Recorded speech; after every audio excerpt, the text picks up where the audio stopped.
கோவை மாவட்டம் தொண்டாமுத்தூர் தொகுதியில் அதிமுக வேட்பாளர் SP வேலுமணி இருட்டுப்பள்ளம் பகுதியில் தீவிர வாக்கு சேகரிப்பில் ஈடுபட்டார். அப்போது விவசாய சங்கத்தினர் அவருக்கு ஆளுயர மாலை அணிவித்து உற்சாக வரவேற்பு அளித்தனர்.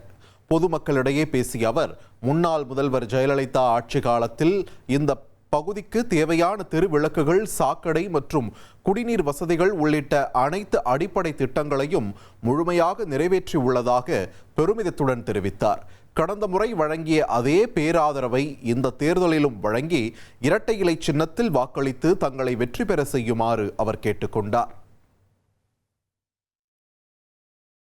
அத்தனை பெரியவர்களுக்கும் தாய்மார்களுக்கும் சகோதரர்களுடைய பொற்பாதங்களை தொட்டு வணங்கி எனது நன்றியை உங்களுக்கு காணிக்கையாக செலுத்துகிறேன். உங்கள் சகோதரன் எனக்கு மீண்டும் இந்த தொகுதியிலே அதிமுக NDA கூட்டணி சார்பாக போட்டியிடக்கூடிய எனக்கு நீங்கள் எல்லாம் இரட்டை இலை சின்னத்திலே வாக்களிக்க வேண்டுமா உங்கள் பாதம் பணிந்து கேட்டுக்கொள்கிறோம். இனி செல்லும் இடமெல்லாம் செய்தி. தந்தை டிவியின் வாட்ஸ்அப் சேனலை ஃபாலோ பண்ணினா செல்லருக்கும் இடமெல்லாம் செய்தி. இதோ QR கோட் இப்பவே ஸ்கேன் பண்ணுங்க, ஃபாலோ பண்ணுங்க.